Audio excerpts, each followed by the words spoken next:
The time is now 7 o'clock.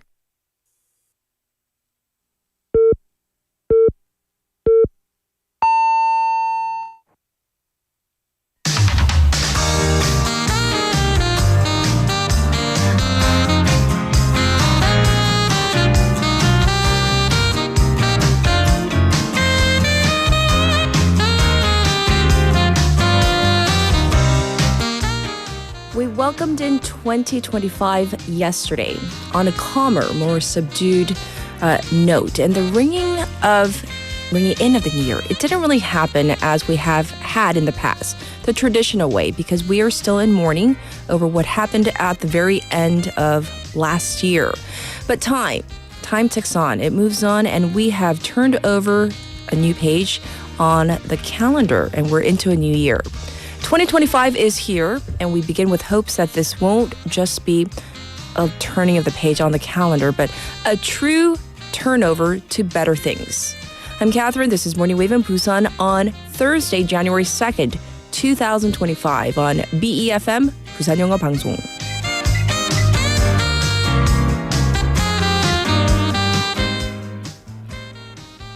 Good morning, Wavers. I hope you are doing well. It sounds so weird. Still not used to it. The year 2025. How did you spend New Year's Day yesterday? It is customary to wish each other a happy new year. 새해 복 많이 받으세요, meaning fortune and good luck in the new year.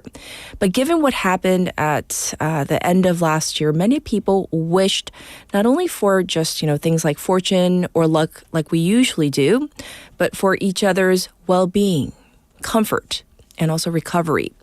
Things were definitely quieter on the streets and along the coast, places that would normally have been brimming with people in the new year. And instead of celebrations, some people chose to spend the new year by providing comfort and solace for others.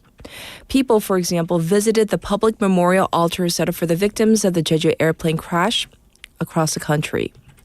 Also, people donating to various charities or even to the county of Busan itself to help support the victims and families.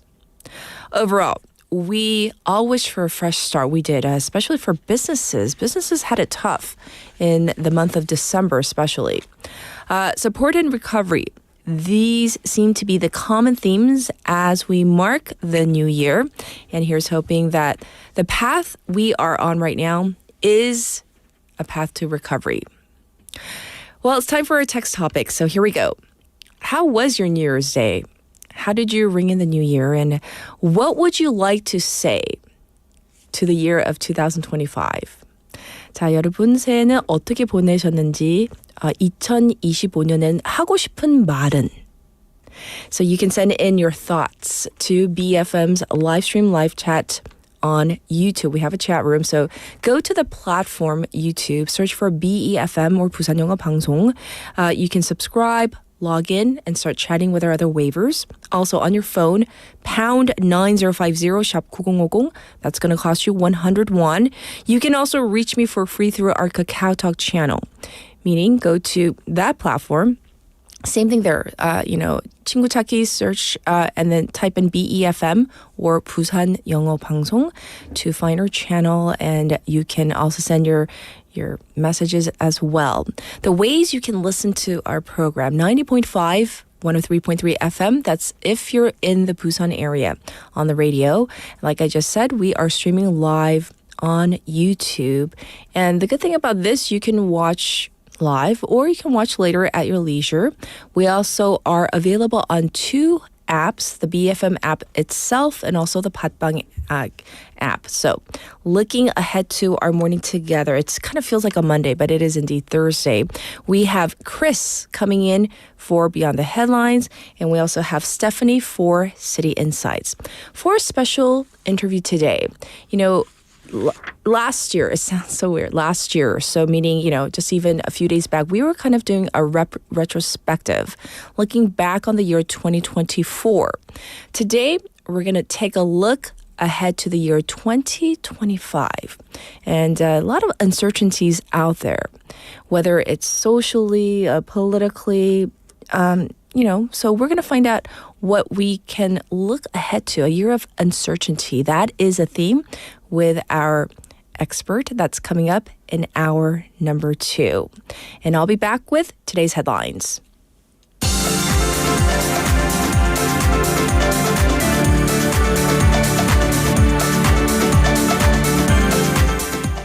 It is now time for today's headlines. CIO chief vows to execute Yoon's arrest warrant within deadline. Corruption Investigation Office for High-Ranking Officials, or CIO chief Oh Dong-un, vowed to execute a warrant to detain and impeach President Yoon Suk-yeol by early next week, urging the Presidential Security Service to cooperate. Top aides offer resignation amid appointment of key justices. Senior presidential secretaries, including Chief of Staff Chung Jin-seok, offered to resign following acting President Choi Sang-mok's appointment of 2 justices to the Constitutional Court. Jeju Air Flight data recorder to be sent to U.S. for analysis. The South Korean government said yesterday it will send the flight data recorder from the crashed Jeju airplane to the U.S. National Transportation Safety Board, the NTSB, for analysis. South Korea's exports rise 8.2% in 2024 to new annual record. South Korea's exports advanced 8.2% on year in 2024 to set a new annual record on robust shipments of semiconductors. At least 10 dead in New Orleans vehicle attack on New Year's Day. The suspect has been identified as a 42-year-old Shamsud Din Jabbar, a U.S. citizen. Jabbar flew a black ISIS flag from his truck. He was shot dead by police after a gunfire exchange. And these are today's headlines.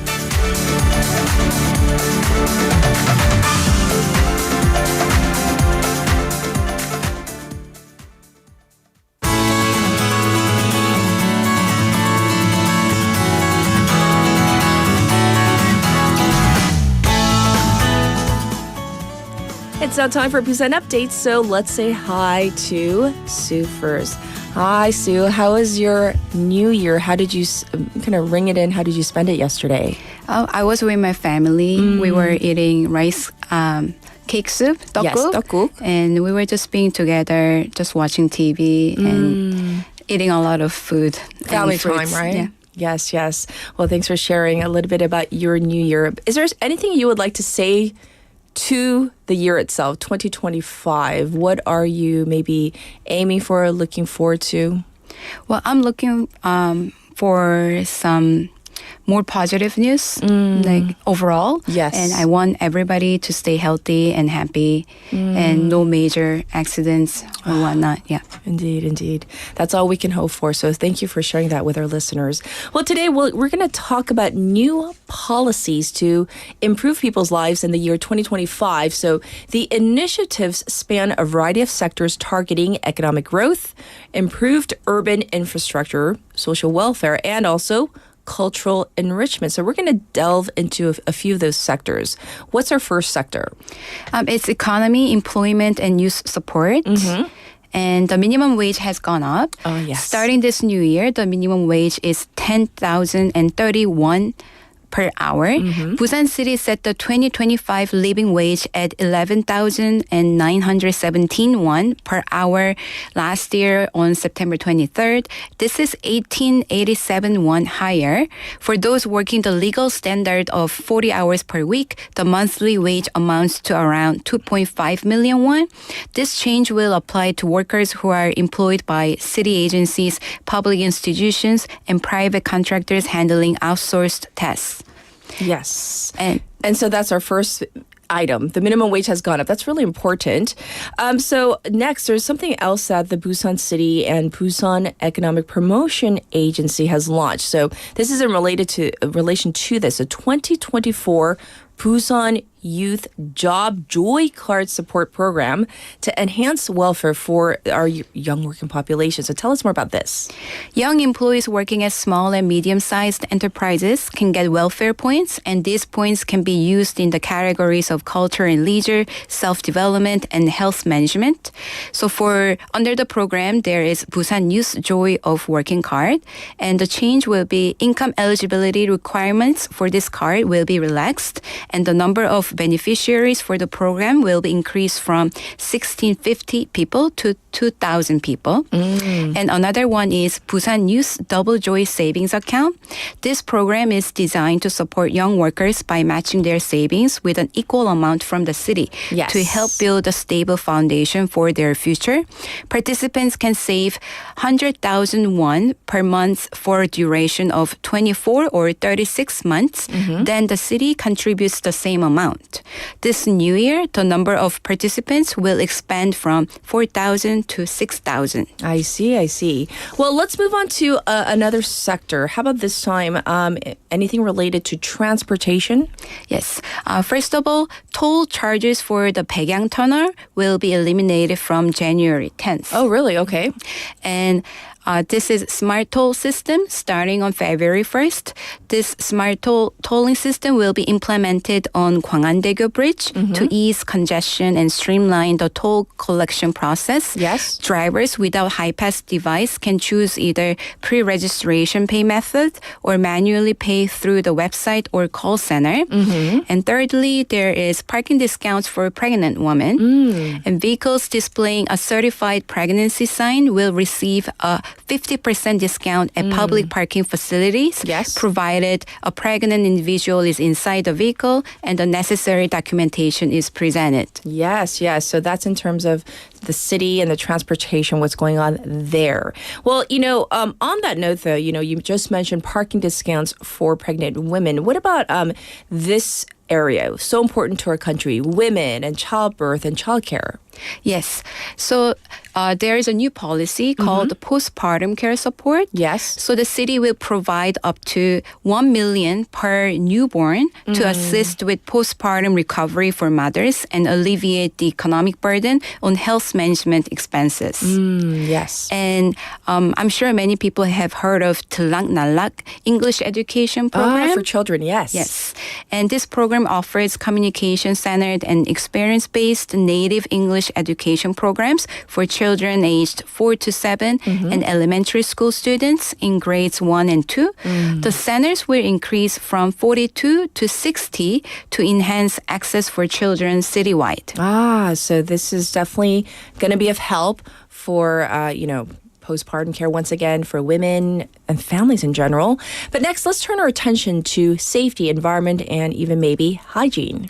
Yes. Busan Facility Management Corporation, 부산시설공단, will fully implement a ban on the import and sale of plastic flowers at the public funeral facilities like Busan 영락공원 and Busan 추모공원. Oh, so this is something that we have to remind ourselves, right? Yes. So no more, fake flowers, plastic flowers, yes? And then what else? And there will be a new platform that will enable local restaurants to create foreign language menus.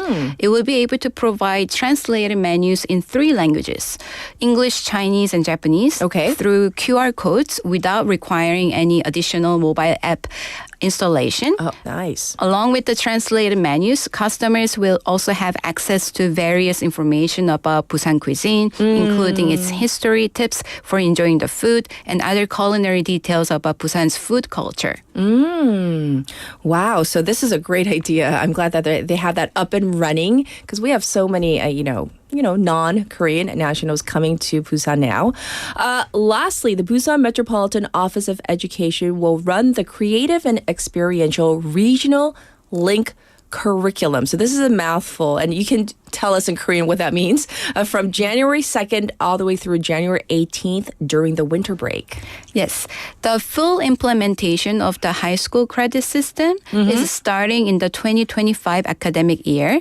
So in order to assist students in exploring their career options, this 창의적 체험형 지역 연계 교육과정 is designed to allow students to experience courses taught by university professors in their fields of interest. This program will be held at 22 schools in the Busan area, Yes. including 7 high schools and 15 universities. It is aimed at around 1,100 students from the first and second years of general high schools, autonomous high schools, and specialized high schools. Yes. The Education Office carefully selected and established 81 courses, which cover a variety of fields, including technology and creative engineering classroom, understanding and practicing gene cloning, Yes. and the physics of engineering and invention. And in addition, participation in the creative and experiential regional link curriculum will be recorded in the students' school life records, Yes. 학교 생활 기록부, as part of their creative experiential activities, and this can be used as documentation for their career developmental activities. I see. So thanks for going over all the changes that are coming for 2025, and we'll check in with you tomorrow. Thank you, Sue. Thank you, Catherine. All right, I'll be back with our traffic and weather.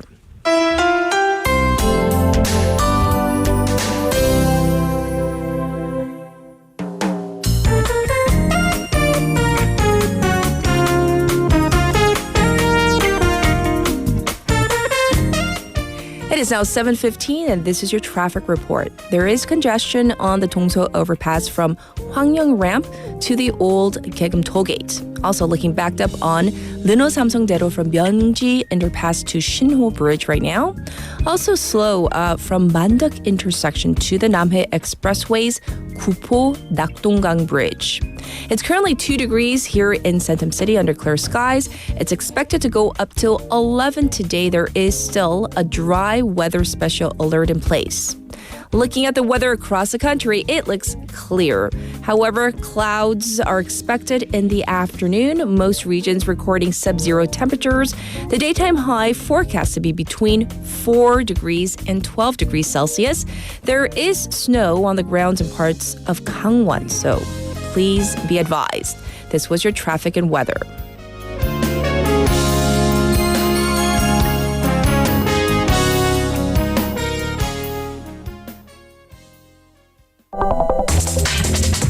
Are you an early bird? Are you up to date on the news? Are you a trendsetter? For all of the biggest issues from Busan to the world and useful information you need, right here on Morning Wave in Busan.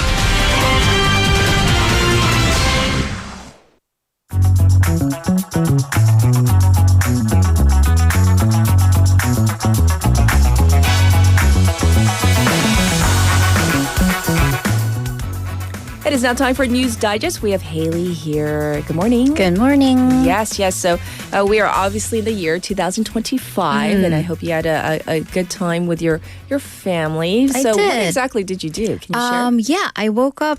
Actually, I got to sleep in a little bit. I woke up at 10, which is like, I know it's major for the Morning Wave in Busan crew. Yes. It's like, 5 hours more than So you missed our program. I did.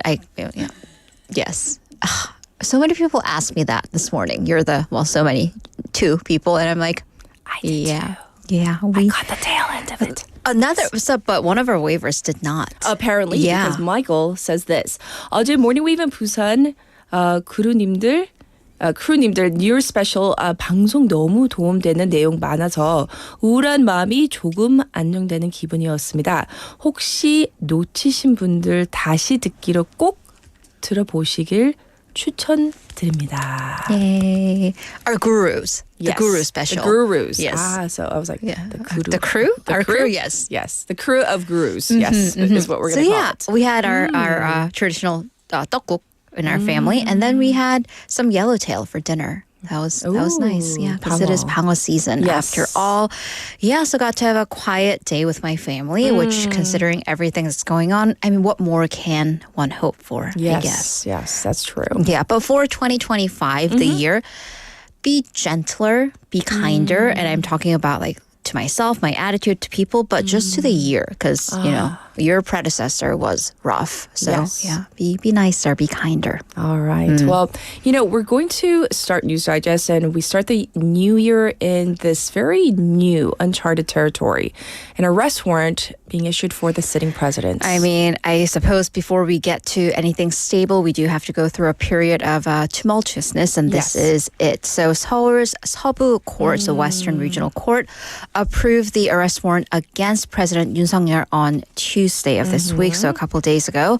So Yoon, he faces charges of being the leader of an insurrection attempt, 내란 수괴, abuse of power, 직권남용, and finally obstruction of justice, Yes. 권리행사 방해. And the court also approved a search and seizure warrant for his home in Hannam-dong. So this is a sign that the court sees that the prosecution has at least proved to a certain extent the charges against the president, or at least they've presented enough evidence for a reasonable suspicion. And that on top of that, Yoon and his counsel, their continued refusal to show up to questioning the summons and cooperate with the investigation, Right. it seems to have raised the need to, detain him or at least secure him onto the prosecution's premises for questioning. Yes.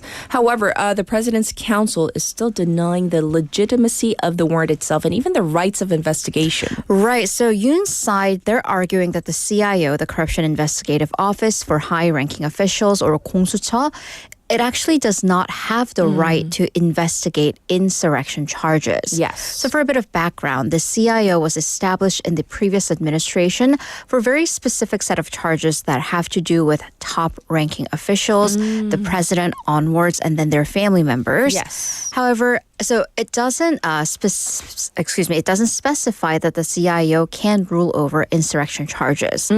But Yes. the court did rule that as the CIO does have the right to investigate abuse of authority charges for high-ranking officials. Right. And here's a quote, here's the important part, and any charges linked to that charge, and of course insurrection would be one in this particular case, it does apply.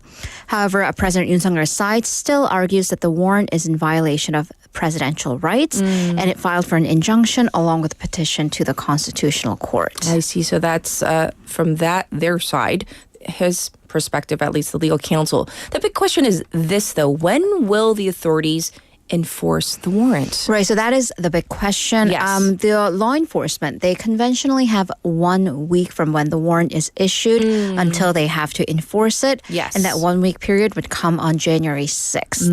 The head of the CIO said that his agency will exercise the warrant within that period. Some pundits are speculating as early as today. Yes. And he added that if the presidential security does not open the doors, that act itself would be an obstruction of justice as well. So there are concerns, and I'm seeing that response within our waivers as well, of potential clashes with the presidential security and also his supporters who have camped outside his Hannam-dong residence. The CIO chief also said that the investigators will strictly follow the rule of law, but will be courteous to the president, so therefore called on his security to respond. Yes, yes. And as this is happening, President Yoon sent a letter to his supporters yesterday. That's right. So this, it does kind of raise questions as to how he will respond to Yes. the summons and to the warrant. So he sent a typed up message, a one-page message that he signed via his attorney to supporters outside of his home.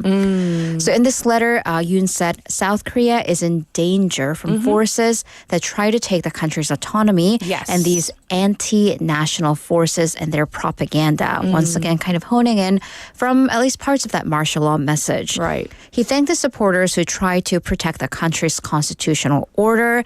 And he said that he's been actually watching them live via YouTube live feed. Yoon also vowed to fight till the end to protect the country.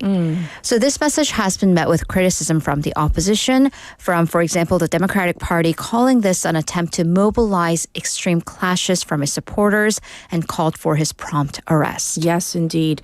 We're now going to turn our attention to the Constitutional Court, which holds the key in this impeachment trial. And after, over 2 months, the court has finally 2 more justices? It does. So now the bench is at 8 justices out of 9. Yes. So acting president Choi Sang-mok, he appointed 2 of the 3 constitutional court justice nominees selected by the parliament.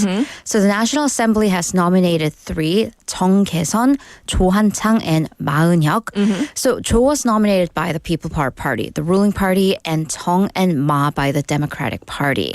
So acting president Choi Sang-mok said that he will sign off. So he did not sign off on the final justice, Ma Eun-hyuk's appointment, and said that he will do so when the parties come to an agreement. Right. So the court is now closer to being a full bench, meaning all 9 justices. How will this affect the impeachment hearing? Right. So definitely things will pick up speed. So they, once again, are still short 1 justice from a full bench, but 8 is actually the number that the Constitutional Court had when they ruled on ex-President Park Geun-hye's impeachment back in 2016. So under the Constitutional Act, you do need 7 justices at least to rule on an impeachment, and with 6 ruling in favor to uphold it. Yes. However, it is still on a bit of a time crunch because now 2 of the other sitting justices, Moon Hyung-bae, who's also the acting chief justice, and another justice, Lee Mi-sun, they're set to retire in April 18th to be specific.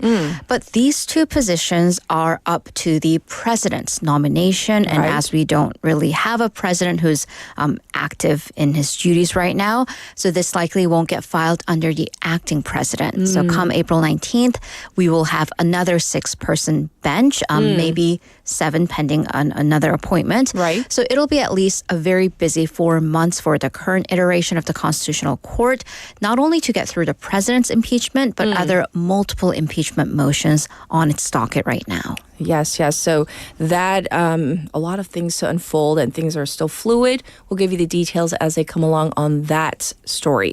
And now we're going to go to the Jeju Air tragedy and the latest on that investigation. What's going on? Right. So the Land Ministry has extracted the audio data from one of the plane's 2 black boxes, and it's converting it to the audio format. Yes. But also officials from the United States, their National Traffic Transportation Safety Bureau, NTSB, they've dispatched additional investigators, so they're conducting an on-site investigation. Yes. So this joint team, which is comprised of domestic investigators and officials from Boeing, including and also from the U.S., they're examining this this controversial structure, the concrete mound that has a localizer, as it is outside the safety zone for landing and takeoff. That's their current position. Yes. The Land Ministry, though, it added that the structure was engineered to be in a concrete mound from the get-go. So that's the latest on that. However, for the first time, the Land Ministry said that if both of the plane's engines, they did fail, that can affect the landing gear through the hydraulic pressure system. Because initially their position was that the engine failure has nothing to do with the landing gear failure, but it seems that they've made a connection there. Okay. Also, for the first time, we found out through the Land Ministry that the landing strips at Muan Airport, onto which Jeju airplane landed, it has actually 2 different lengths in the current version. So most airports will have landing strips kind of for 2 different directions depending on where the wind is. So both are engineered. They were created to be 2,800 meters. However, the airstrip number 19, which the plane did end up landing onto, was actually shorter at 2,500 meters because of ongoing construction to, ironically enough, lengthen it, to extend it. So that means if the plane had landed onto the opposite airstrip number 1, which it originally was scheduled to land on, it would have had about 300-meter extra length to slow the plane down. Sure. Of course, this is all in hindsight. We don't know if that would have been enough, but this is what we know. So currently, the investigation will focus on reconstructing the moments before and after the Mayday distress signal, which is about a span of 2 minutes between 8:57 and 8:59. Yes. And also after that signal and the belly landing. All right. So that's what we know thus far. And let's turn our attention to the families. Obviously, very subdued New Year's yesterday. Right. So that was also the day when all 179 victims had been identified. Right. So a bit of closure, but of course a tearful one. The families visited the accident site, the tarmac, for the first time since the accident. Sure. They set up a memorial, 제사상, also kind of with 떡국 and the traditional New Year's fair for their loved ones on the tarmac. Sure.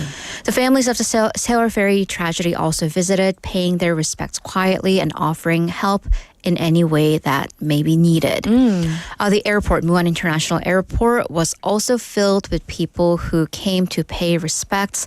The staircase from floor 1 to floor 2 filled with memos that these visitors had left.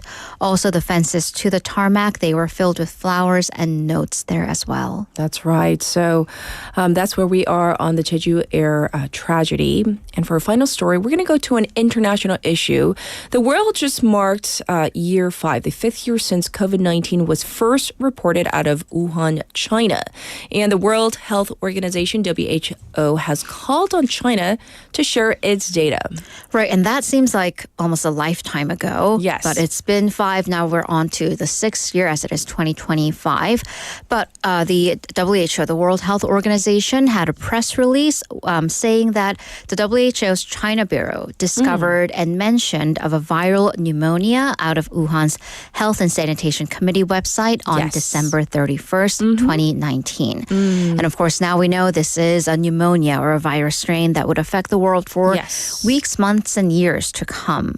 So the WHO, first of all, thanked the frontline workers for their sacrifices, but also further urged China to share information on this animal market that was suspected to be where the virus had originated from, along with the genetic sequence of the virus and other information. China, though, on its part, says that it has fully cooperated with the WHO and says that it's been transparent beyond expectations. At the same time, there have been accusations that the FBI was kind of kept from sharing its findings of a lab origin, that whole theory that many people kind of looked to the virus some years back. Right. So this is a story from last week, but we're bringing it in the light of this COVID story. So reports came out saying that the U.S. FBI, the Federal Bureau of Investigation, found evidence that COVID-19 was leaked from a lab in China. However, that they were apparently kept from telling U.S. President Joe Biden about it. Yes. So this story does go back to 2021 when President Biden ordered the U.S. intelligence agencies to find out the origins of COVID. The general consensus from multiple agencies was that it had come out kind of naturally from this market, animal market in Wuhan. Sure. However, there was also the lab theory, which apparently the FBI backed strongly back then, said that there was kind of a medium level of credibility, saying that the lab was the likely origin. Yes, but apparently the FBI was not allowed to brief the president about its findings. Right, so this is a new information that's coming out. Specifically, the Wall Street Journal reported it, quoting an FBI scientist, Jason Bannon, who supported the lab leak theory with his team, said that this information was apparently suppressed and excluded from the Department of National Intelligence briefing, which the DNI oversees all American intelligence agencies.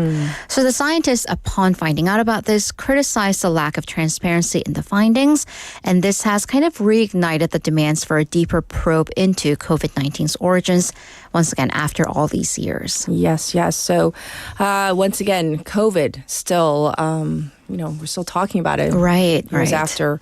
Well, thank you for all the news. We'll check in with you in hour number 2, Haley. See you in a bit. All right. We're going to get to our first song for this morning. So here it is. This is 길 by IU.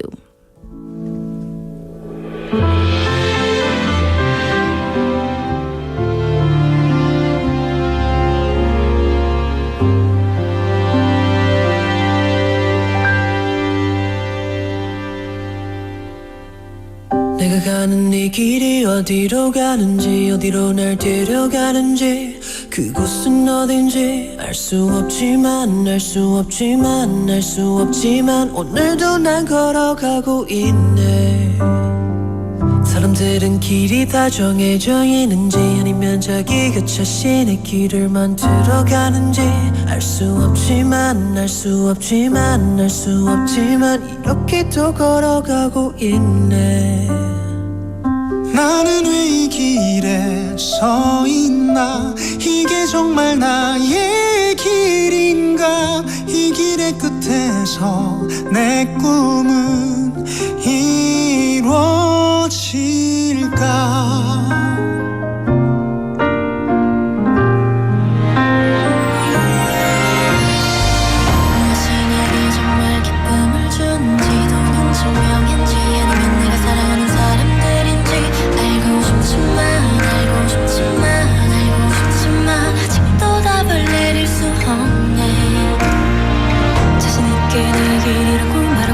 그렇게 묻고 돌아보지 않고 후회도 하지 않고 걷고 싶지만 걷고 싶지만 걷고 싶지만 아직도 나는 자신이 없네. 나는 왜 이 길에 서 있나 이게 정말 나의 길인가 이 길의 끝에서 내 꿈은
가는지 어디로 날 데려가는지 그곳은 어딘지 알 수 없지만 알 수 없지만 알 수 없지만 오늘도 난 걸어가고 있네.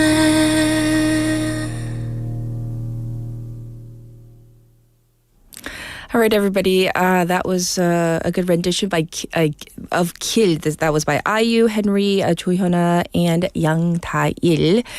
Collaboration on that song there. So today for our text topic, we have been talking about how you spent your New Year's Day. How did you ring in the new year? What would you like to say to the year of 2025? 자, 여러분 새해는 어떻게 보내셨는지 그리고 2025년 뭐라고 하고 싶은 이야기가 있을까요? 말? We have a message from Benny who says, Good morning, Cat and Wavers. For me, we ring in the new year at home because it is the safest way to celebrate the new year. And for my message to 2025, I wish for a lot of good health and positivity. Yes, yes. I think that's what a lot of people are hoping for this year. Usually we talk about, good luck and fortune and all that. But this year, I think it's very different. And that's the tenor of a lot of people's sentiments. We're going to get to Cat's Pick for this Thursday.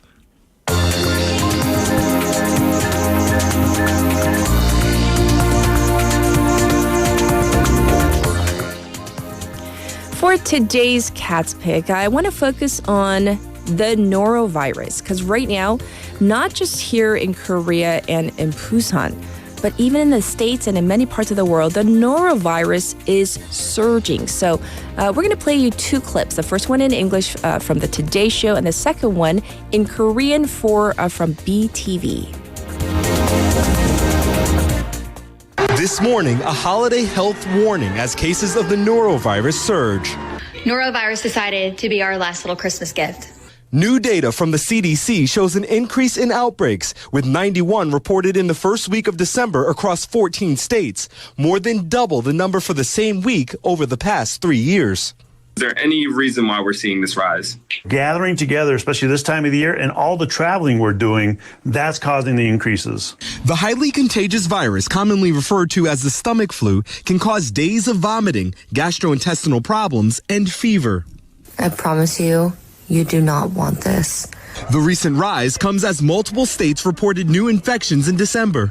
노로바이러스 환자가 급증하고 있습니다. 초봄까지 유행하는 바이러스라 환자는 계속해서 증가할 것으로 보이는데요. 음식을 가려 먹고 철저한 개인 위생 관리도 필요합니다. 11월 중순으로 접어들면서부터 노로바이러스 감염증 환자가 크게 증가하고 있습니다. 질병관리청 전국 208개 표본 감시기관의 환자 감시 현황에 따르면 11월 셋째 주 69명이던 노로바이러스 환자가 2주 사이 114명으로 증가하더니 12월 셋째 주에는 142명, 한 달 사이 환자가 2배 늘어났습니다. 노로바이러스 환자는 1년 내내 발생하지만 겨울철에서 초봄까지 11월부터 4월 주로 발생하고 있습니다. 부산 지역 노로바이러스 환자 92%가 이 기간 집중된 것으로 파악됐습니다. 노로바이러스는 날 것을 먹거나 환자와의 접촉을 통해 감염됩니다. 노로바이러스는 잠복기가 짧아서 접촉을 했을 때 1, 2일 안으로 증상이 나타나는데 대부분 이제 50% 이상은 발열도 있고 그다음에 구토, 주로 이제 소아 같은 경우에는 구토가 주된 증상이고 성인 같은 경우에는 구토, 설사를 같이 동반하는 경우들이 많습니다. Once again, this is regarding the norovirus. And so experts, they say they recommend to not drink raw milk or eat any raw or undercooked meat. And, when you're cooking, to use an internal thermometer to make sure you're, cooking the food reaches the appropriate or recommended temperature. And remember, it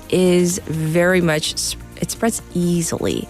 It's very contagious. Let's be careful this winter. And this was Cat's Pick for today.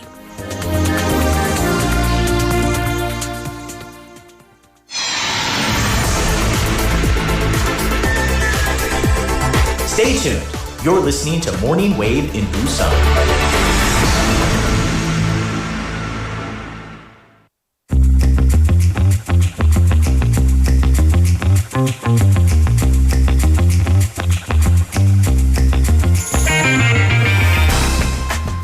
It is time to check in with Chris for Beyond the Headlines. Let's say Happy New Year to you first. Happy New Year. Happy New Year and 새해 복 많이 받으세요. Oh, 복 많이 받으세요. Yes. Getting you got close. It almost, yes. Almost. Hey, so how did you, spend your New Year's Day, and maybe if you have any thoughts about what you're looking forward to 2025, what would you like to say? First I want to wish everybody a safe and happy, productive year ahead. What I did for New Year's Eve, I just went out and had a solitary time at the beach, and it was kind of relaxing. Yes. But like with all the celebrations kind of canceled, it was not really appropriate to go out and have a big party and do that. But it's been. Just enjoyed myself. How about you? What'd you get up to? Yeah, it was very similar. Just very subdued family time, the usuals, but it was very different from all the New Year's of the past. So that's how it was very low key. Very low key. That's how we're keeping things. Yes. So what are we going to cover today? Well, it really has been a hard year for many people. And I'm not just talking about the big headlines and the tragedies that struck us this year, but also the smaller things. But, 2024 is in the past and 2025 is here. And I'm hoping to make some changes to improve myself. Oh, really? Yeah. Last year, my commitment was to slow down and take time to enjoy the little things in life. Okay. And I really was able to keep that commitment. How about you? Did you manage to stick to your New Year's promises? Or, I don't even remember. Or more importantly, are you making any New Year's resolutions this year? Yeah, this time I'm gonna try to keep it manageable.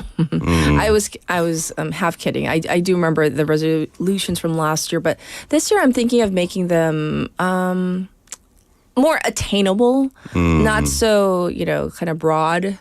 Maybe be a little bit more specific. Broad and grandiose, yeah. Yes. Yeah, this year my big plan is to stop eating at a specific golden fast food restaurant. In fact, I'm so committed to it that every time I slip up, I've promised to donate 100,000 won to a charity, various charities. Yeah. Is there somebody who's going to keep you accountable? Yeah, I have got a friend who I'm going to be sending that money to, and she gets to choose which charity gets donated to. That's really a good goal for you personally. Yeah. But if you do slip up, then, money going to charity. Yeah. So it's, a little pain for me if I break my promise. Yes. But I do really want to know from our listeners, did you guys make any resolutions last year? Are you going to make any resolutions this year? Right. But honestly, making resolutions is one thing and keeping them is an entirely different thing. According to the 2023 Forbes Health Poll, most people drop their resolutions in less than 4 months, with about 8% of them dropping before the end of January, 30% don't even make it to the end of February, and almost 70% abandon them before the end of March. And so why is this so? Why do New Year's resolutions fail so often? Well, we're looking at one word, really. It's the idea of habits. Habits. Yeah. Now, Justin Hale, he's an author and advisor to the management consulting company Crucial Learning.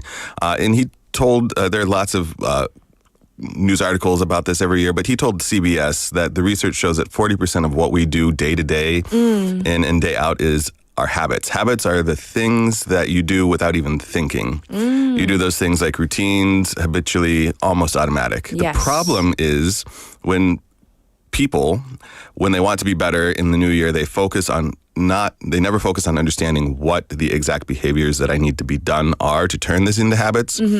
And what's the plan I'm going to create to make these things habits? Now, experts say this can be something as simple as changing your goals and making them more habitual. Instead of saying, I want to run more this year, which doesn't look at the habit, changing the wording to, I want to run 30 minutes every day, which helps to create that habit. I see. So this whole idea around habits, 습관, I think this is important because kind of, like what I said earlier, instead of making it kind of like too broad or too general, if I can kind of narrow it down and be more specific, maybe that'll help me stick to my resolutions. So what are some tips for helping us stick to these resolutions? Yeah, there are lots of articles that give advice. I've read so many of them this week, and they all give pretty similar advice.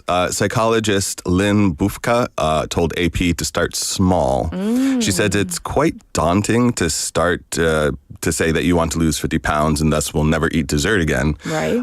It might be more helpful to say you're only going to have dessert on weekends or for special occasions. These make the resolutions easier to stick to. Justin Hale also told CBS a similar thing, that to create small, actionable routines. Yes. Try to get down to the smallest possible action, Hale said.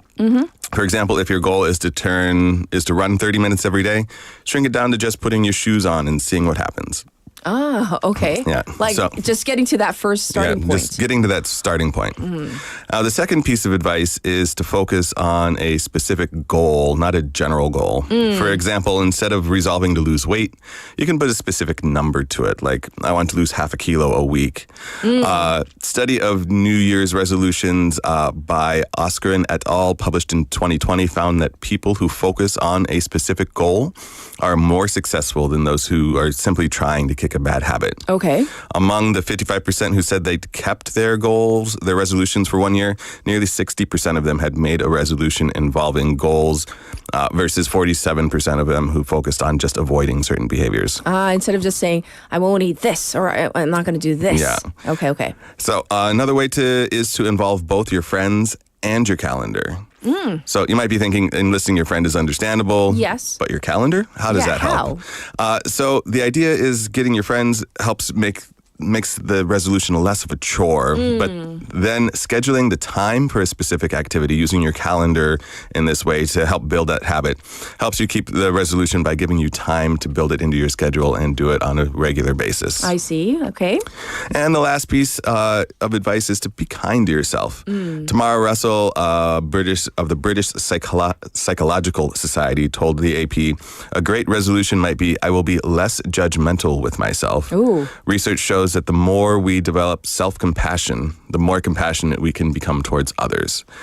But if all this is too much, there's also the trend that's being reported by the AP. It's called the winter arc as a way to stick to resolutions. Winter arc? What is this? Well, it's with the difficulties of the New Year's resolution, it's one of the difficulties is that it's a year long. And a year is a long period of time. Yes. The winter arc, as well as the spring, summer, and autumn arc, really splits the year into smaller chunks, allowing you to evaluate your progress during the year. It was created by online fitness and wellness influencers, so there's not really a one-size-fits-all approach or standard definition. Okay. It's meant to encourage participants to be extremely disciplined and rigid with their goals, since it's a shorter period of time to get them done, rather than an entire year or continue indefinitely. I see. One influencer, Laura Gable, told the AP that she found it very transformative, both mentally and physically. So breaking it down into smaller, time chunks, right? Yeah, quarterly. Okay. Yes. So how can we do this? Well, some say that the Winter Arc Challenge began in October, but really it's never too late to start. According to Alex Rothenstein, an exercise physiologist in New York, from the New York Institute of Technology. Yes. The best way to dive in is to carve out time each day to work on your goals. He also recommends setting reasonable, realistic goals that are achievable from day to day. Okay. Recognize that if unforeseeable circumstances cause you to miss a day or miss a specific goal in the day, it doesn't mean that you failed the entire process. He said that you should be willing to pick up where you started the next day. I think that's common, though. People feel like, I fell off the bandwagon for whatever it is, your resolution. And then you kind of feel like, you're defeated. Yeah. Yeah, that feeling of I'm a failure. Yeah, failure, so you got to get up right now. Yeah, getting back on the wagon. So anything else that you can share with us to help us? Yeah, well, there was also an article in The Guardian with this title I really enjoyed. Just do something you enjoy. Enjoy. Which really is the reminder that we don't need to be intense all the time. There's this idea that we are just going out there and being intense, shooting for the moon with everything we do. Brendan Stubb, a physical activity and mental health researcher at King's College London, told The Guardian that we really need to be kinder with our messaging. It's a win if you can do something. Forget about the minutes and the intensity. Not everyone is going to achieve 150 minutes a week. So really the idea is to focus from quantity to quality. Professor David Lubens, director of the Center of Active Living and Learning at the University of Newcastle in South Wales, said alongside issues of how much or for how long and what intensity, we need to consider the where, when, what, and with who of the physical activity or the resolution. I have a question for you. Maybe food for thought for everybody out there, but what if there's something that you don't really enjoy doing? Because a lot of the resolutions have to do with getting fit or losing weight or something that kind of you want to cut out of your life, a bad habit. But what if you don't enjoy exercising? I mean... Well, it's got to do with the experts say there's always an exercise that you will enjoy doing. And you just need to, maybe you're not into running, maybe you never will be, but maybe you like swimming or maybe just going out for a walk with your friends or mountain hiking. There's always something out there that you can do that you will finding enjoy. Finding the best out of something that may be cumbersome. Okay, well, we can try that definitely. Well, I am thankful that you brought us this segment today on the second day of 2025. Yes, yes. Hopefully we can all reach our goals, right? Yeah, I really do hope that everybody can have a healthier and happier new year. And I want our listeners to make the most out of their lives and enjoy the day to the fullest and the entire year to their fullest. I hope that you and your loved ones have a safe and prosperous new year. Thank you so much, Chris. Same to Thank you you very as much. well. And Tommy mentioned something. 작심삼일 is a common phrase in Korean, meaning something lasts for 3 days. Do it 122 times, you're done for the year. Here is our final song for hour number 1, 봄이 와도 by Roy Kim. I'll be back at 8. 마치 온 세상을 다 가진 것 같았어. 그러다 내가 시들어갈 때면 그 꽃들은 온데간데 없었고 그저 내겐 남아있던 건 항상 나의 곁에 있어줬지만 보지 못했던 너 봄이 와도 설레지 않을 것이고 여름이 와도 나는 흔들리지 않을 거야 가을이 오면 무너지지 않고 견뎌왔음에 감사하며 겨울엔 나를 지켜줬던 그대만을 내 맘에 새길 거야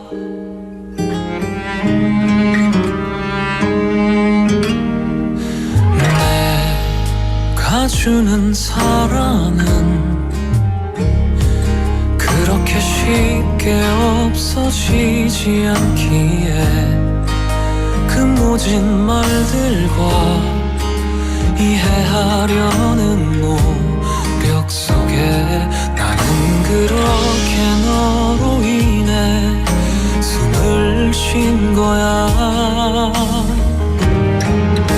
이렇게 너는 나의 우주야 지금처럼만 빛나는 거야 더 커다란 기대보다는 그저 함께 있음에 감사하며 잊지 않는 거야 봄이 와도 설레지 않을 것이고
축제로 하나 되는 부산.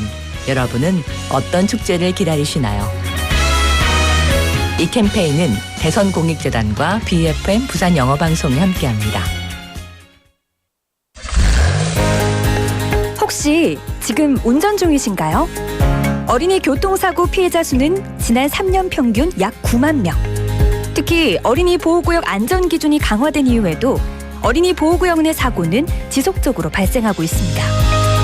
스쿨존에서는 반드시 시속 30km 이하 서행, 스쿨존 내 불법 주정차 금지, 차량 출발 전 앞뒤 좌우 살피는 습관으로 어린이가 안전한 도시를 만듭니다. 참, 운전 중 휴대전화 사용은 모두에게 위험합니다. 우리 모두를 위한 교통안전, 나부터 실천하면 모두가 안전해집니다. 어린이가 안전하게 뛰어놀 수 있는 부산. 아이 키우기 좋은 도시는 우리 모두의 미래이자 희망입니다. 이 캠페인은 어린이가 안전한 부산을 만드는 은행, B&K 부산은행과 함께합니다.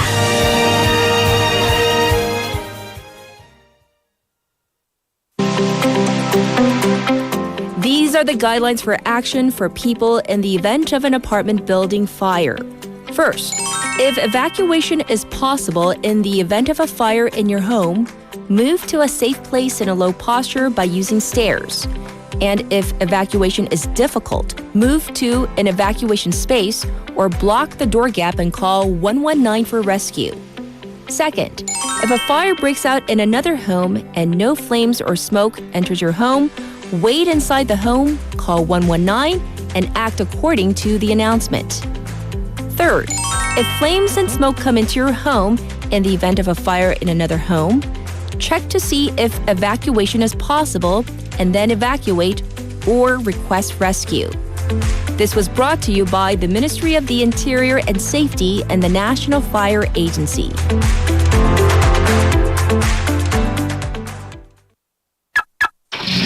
지역 경제가 힘차게 출발합니다. 기업들이 고객을 향해 더 빨리 가려면 방송 광고라는 X를 밟으세요. 경제도 기업도 더 힘차게 달려가니까요. 방송 광고의 작은 힘, 경제의 큰 힘입니다. 부산 방송광고발전협의회.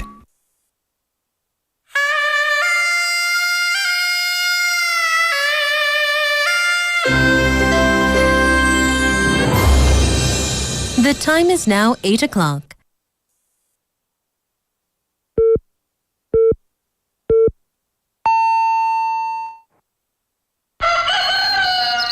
Good morning, Dynamic Busan.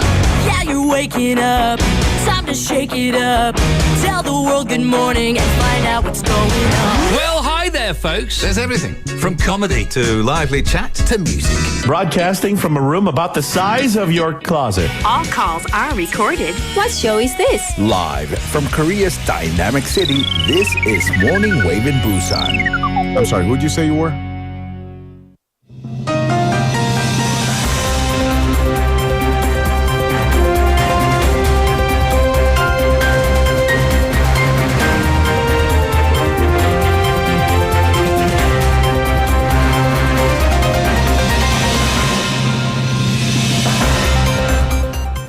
It is now 8 o'clock. This is News Highlights.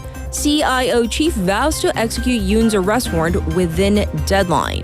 Corruption Investigation Office for High-Ranking Officials, or CIO chief Oh Dong-un, vowed to execute a warrant to detain impeached President Yoon Suk-yeol by early next week, urging the Presidential Security Service to cooperate. The Seoul Western District Court issued a warrant to detain Yoon the day before, making him the first sitting South Korean president to face arrest. Yoon's defense team earlier said it cannot accept the detention warrant and called it illegal and invalid, arguing the CIO does not have jurisdiction.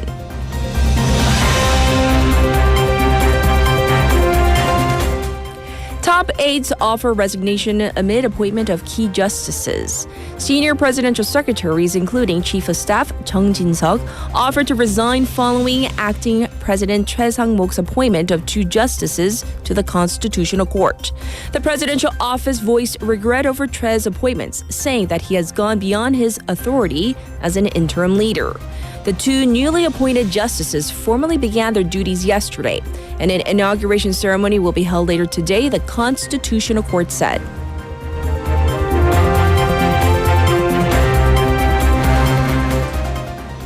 Jeju Air flight data recorder to be sent to U.S. for analysis.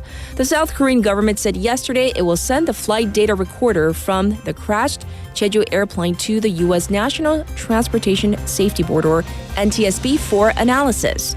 The flight recorder, retrieved earlier from the wreckage of the Jeju Air B737-800 aircraft at Muwon International Airport, reportedly sustained some external damage. The authorities have completed extracting data from the cockpit voice data recorder. In the meantime, the government has identified all 179 victims of the crash and is in the process of assisting the families with the funeral proceedings.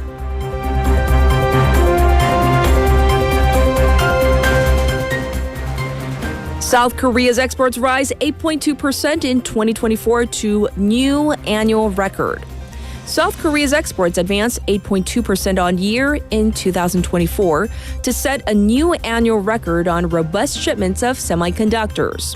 Outbound shipments came to $683.8 billion last year, according to the data compiled by the Ministry of Trade, Industry, and Energy yesterday.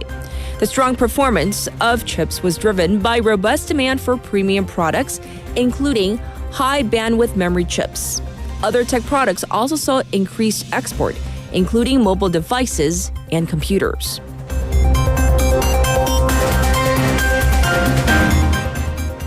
At least 15 dead in New Orleans vehicle attack on New Year's Day. 15 people have died and at least 20 others were injured after a pickup truck plowed through New Orleans' French Quarter on New Year's Day. The suspect has been identified as 42-year-old Samsud Din Jabbar, a U.S. citizen. Jabbar flew a black ISIS flag from his truck. He was shot dead by police after an exchange of gunfire. The FBI says it does not believe Jabbar is solely responsible for the attack and is treating it as an act of terrorism. And this was News Highlights.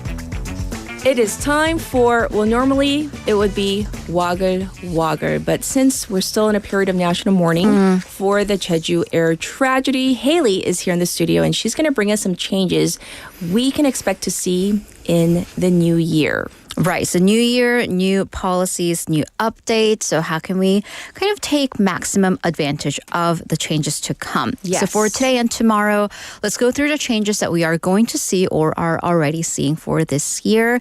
So today I'm going to cover the larger stroke issues, including themes of wages, family, and for students. Yes. So about the wages, because for the first time, and Sue mentioned this earlier in hour number one, the minimum wage is above 10,000 won. Right. So we are finally at the 만원, or a little bit above 만원 per hour minimum wage. It's an era. It's 10,030 won per hour.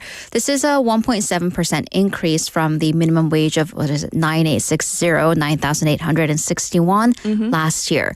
So what does that mean for a person working full time? If you make minimum wage and you work 8 hours per day, your daily wage will be a little over 80,000 won. Monthly, it'll be at 2,096,000 won, and it's based on a 40-hour work week. And then, so we have that. So wage increases are also coming into effect for 공무원, the government workers and civil servants. Okay. Because unfortunately, low wages, very low wages, and heavy workload, they've been pointed to as a major reason for these younger, newer workers quitting the public sector. Right. So starting this year, wages plus overtime will go up by 7% for the lowest, so tier 9 구급 civil servants.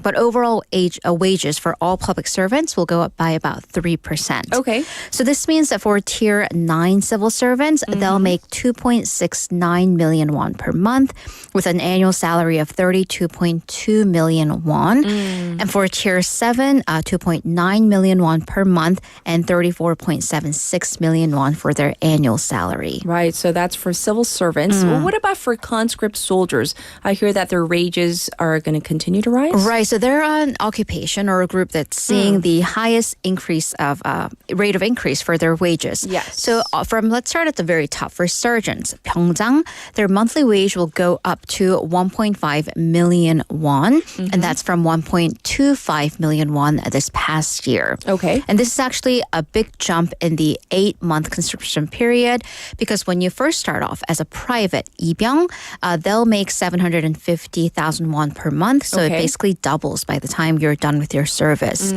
And then for private first class 일병, they'll make 900,000 won per month and go up to 1.2 million won by the time they become corporals or 상병.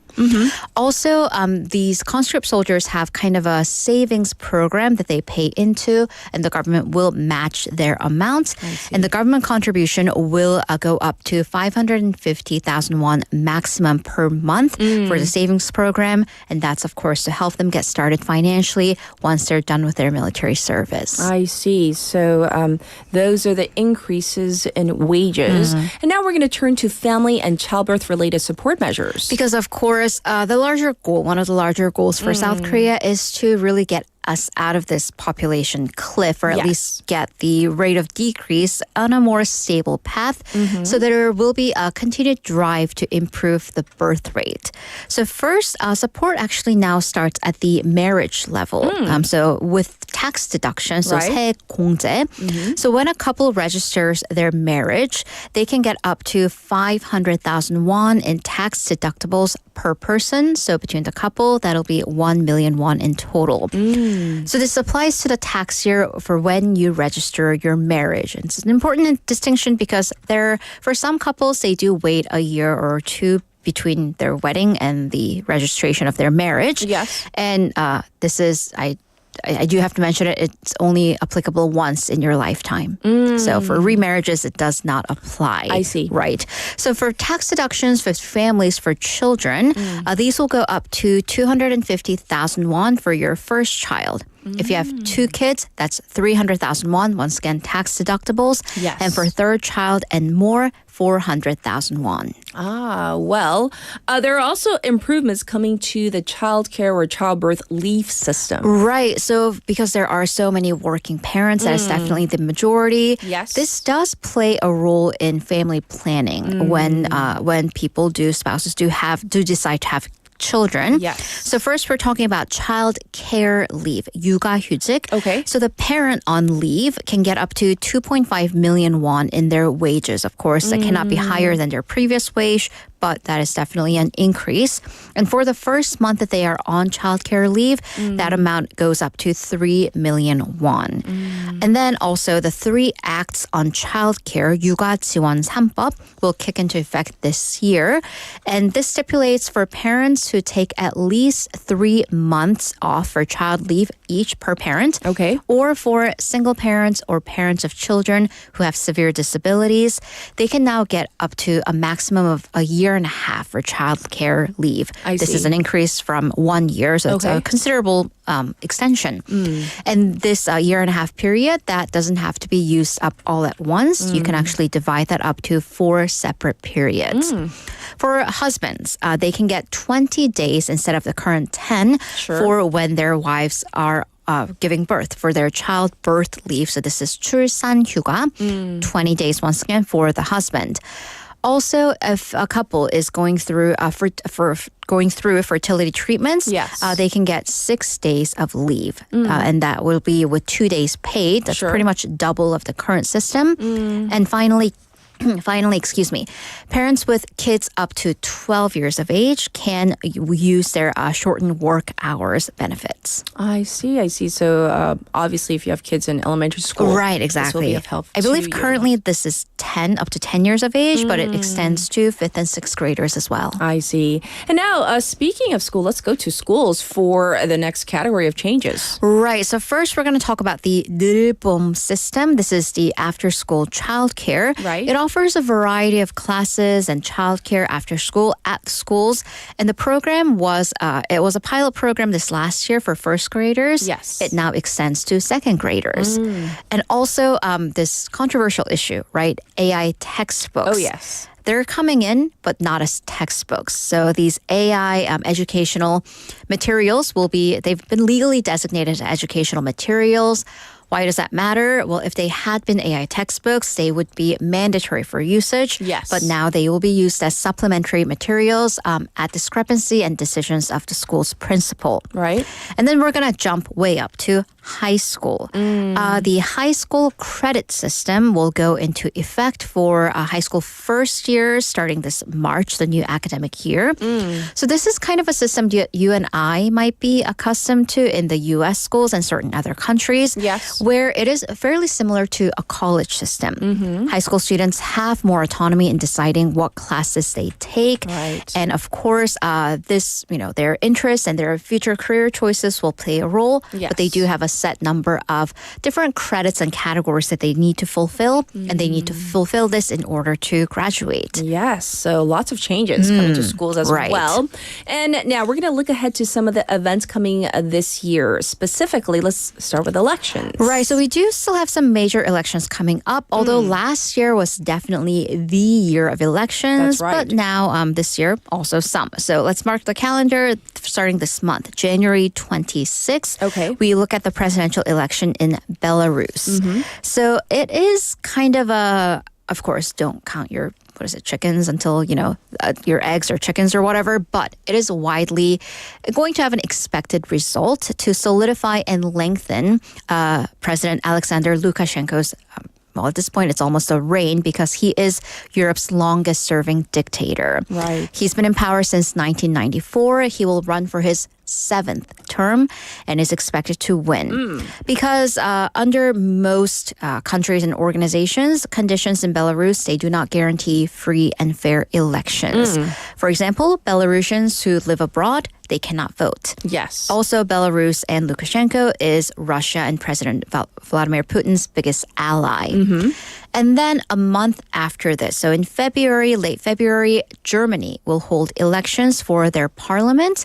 And this was a calculated move on the part of the Chancellor, Olaf Scholz, calling snap elections to kind of regain control of the government. Right.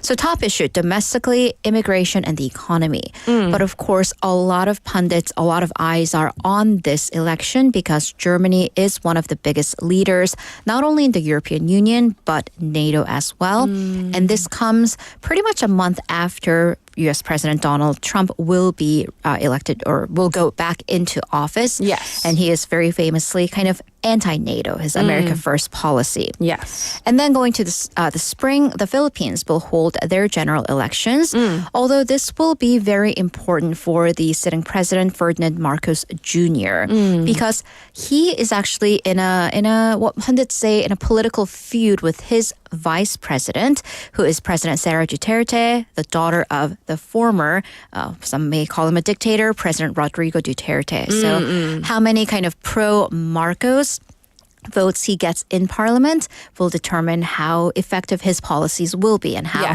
the parliament may block or support his policies. Right. And finally, Canada will hold its elections in the fall. It is scheduled currently for October 20th, but pundits say this may be earlier than this. And also right now, Prime Minister Justin Trudeau is down in the polls. So we'll see if he can extend his term or not. Yes, yes. A lot to look forward to this coming year. So thanks for going over all the details, Haley. We'll check in with you tomorrow. Have a great day. All right, let's get to your traffic and weather.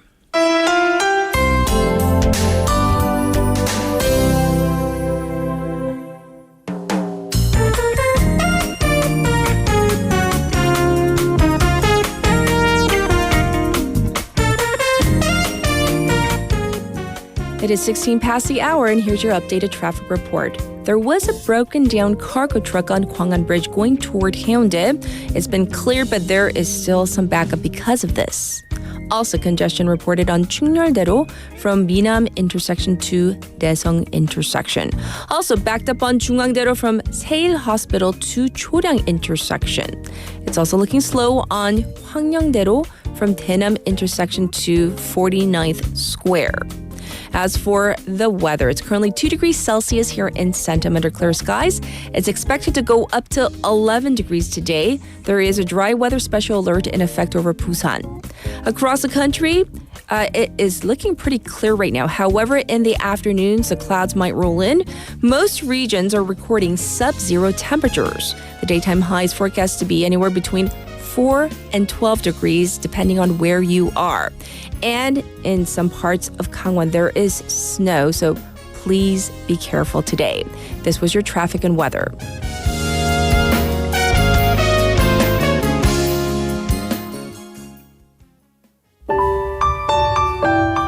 And this is 소향's 바람의 노래.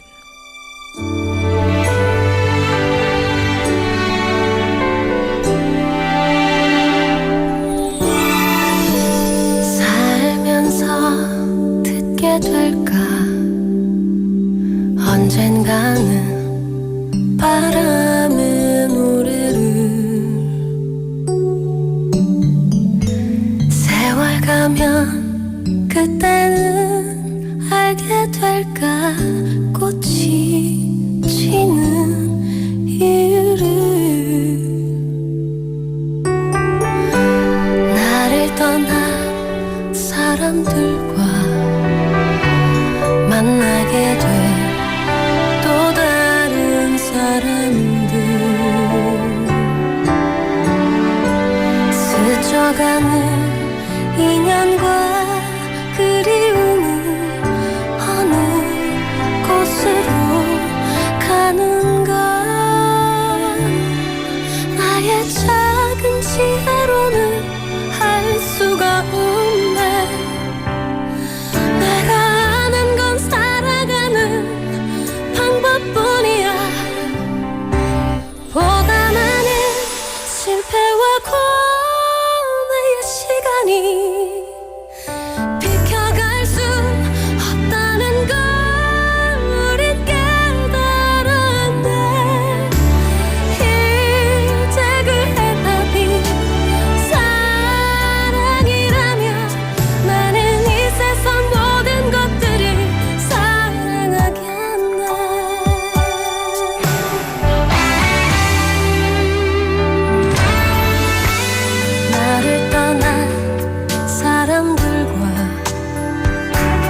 만나게 된 또 다른 사람들 스쳐가는 인연과 그리움은 어느 곳으로 가는가 나의 작은 지혜로는 할 수가 없네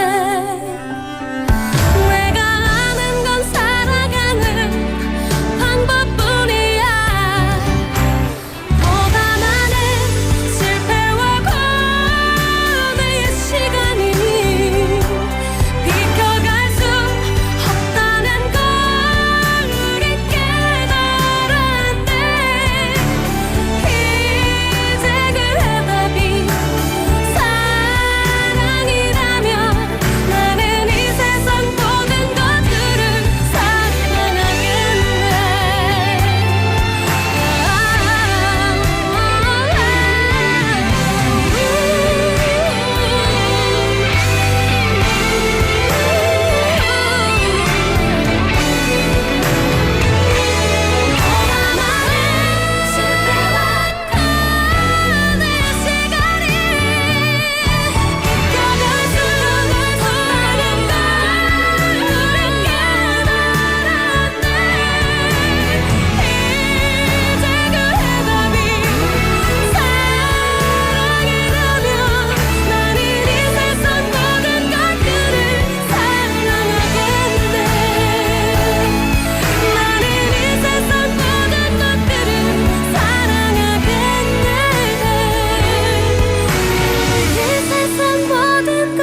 Welcome back, everybody. For our text topic today, simply, how did you spend New Year's Day yesterday, and what would you like to say to the year 2025? That was the topic. That is the topic. And I'm going to read a kind of lengthy one from Jae-bong Lee Waiver. And I'm going to read it in Korean, and then I'll translate it into English as much as I can. So, 2025년 목표, 몸무게 79kg 도달하기 및 유지하기입니다. 철인 3종 완주 도전, 자전거, 그란폰도 완주, and then in parentheses, 영남 알프스, 가공식품 먹지 않기, 주말에만 조금 먹기, 채식 위주 식사 유지하기, 마음 관리하기, 매일 말씀 묵상하기, 딸내미랑 자전거 자주 타기, 가족 영화 같이 보기, 집안 정리 청소 자주 하기, 빚 갚기, 절약하기 등 할 일이 많네요. So very detailed in what he is trying to set as goals for 2025. And so he says in English, paraphrasing, his goal for 2025 is to reach and maintain a particular weight, 79 kilograms for him. He says he has a lot to do, including completing a triathlon, completing a bike Grand Fondo, meaning this semi-competitive bike riding through the Yeongnam Alps, not eating processed foods, and maybe just a little on the weekends, he says, maintaining a mostly vegetarian diet, also taking care of his mental health, meditating on religious scriptures every day, riding, bikes with his daughter more often, watching family movies together, cleaning and organizing the house often, paying off debt, and saving money. So as Chris was saying earlier, very specific, but doable, definitely. But I love the fact that you're being so specific about your goals. And here's hoping that we can all, if you do set goals or have resolutions, that we can keep them this year. All right, I'll be back with our special interview.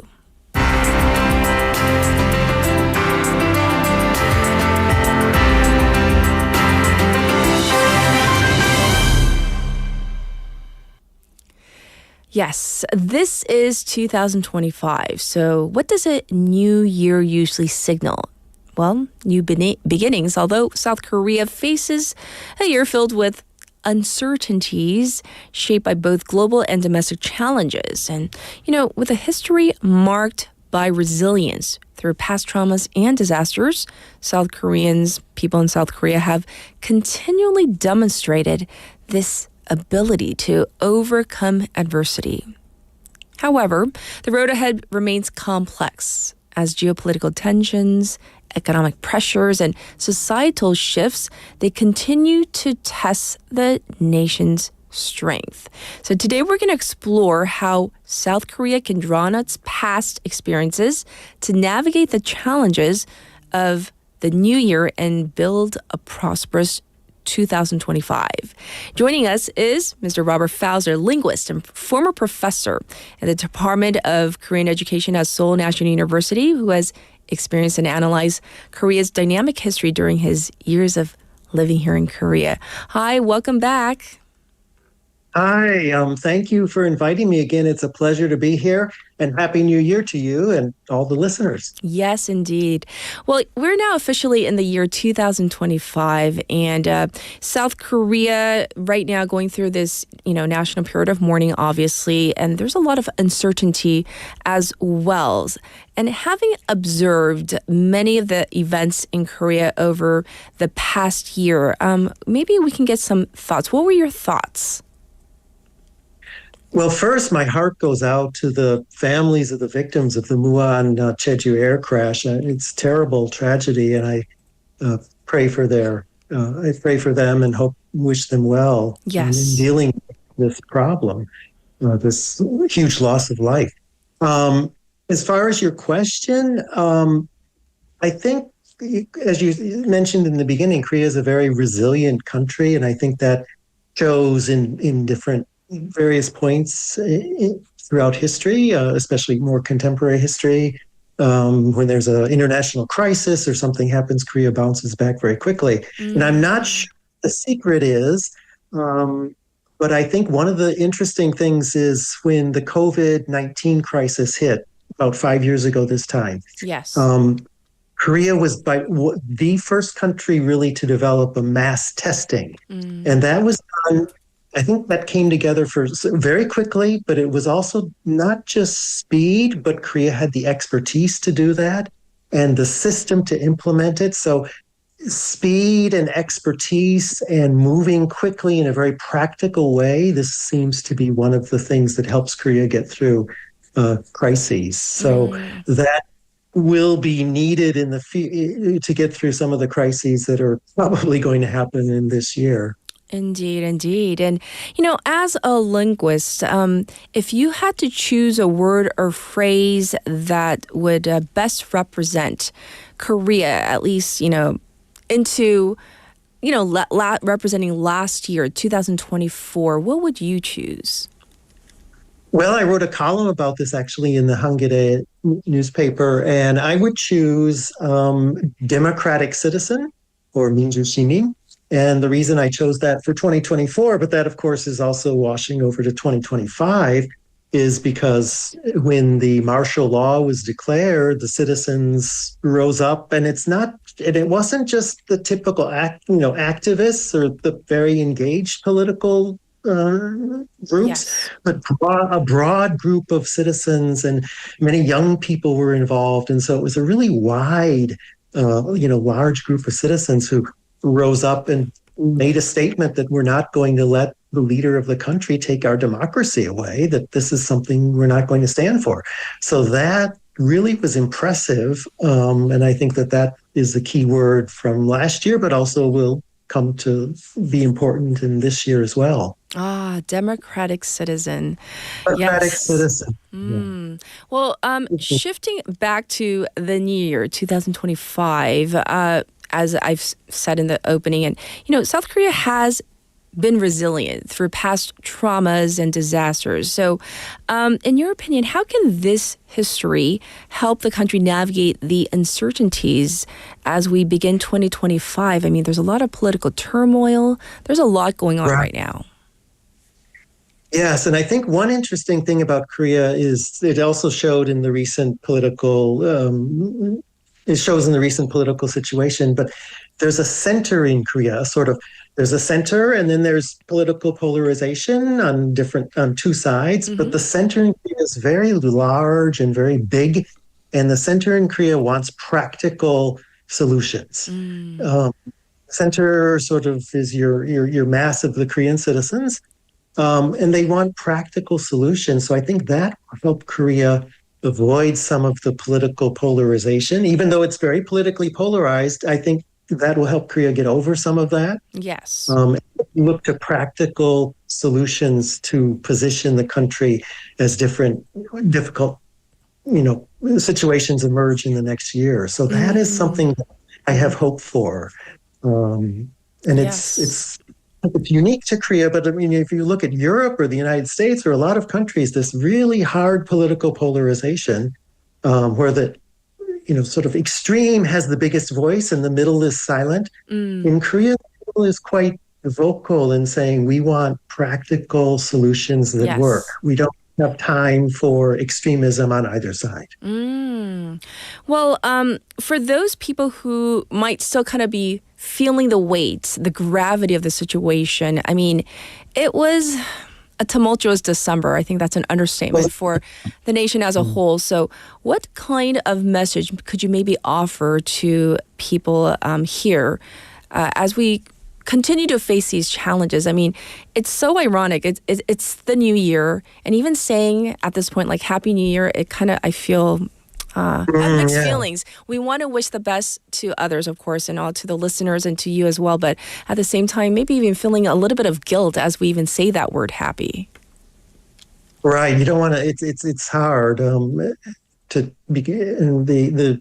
Of course, the airline crash is part of that, and other turmoil around the world. So it's hard.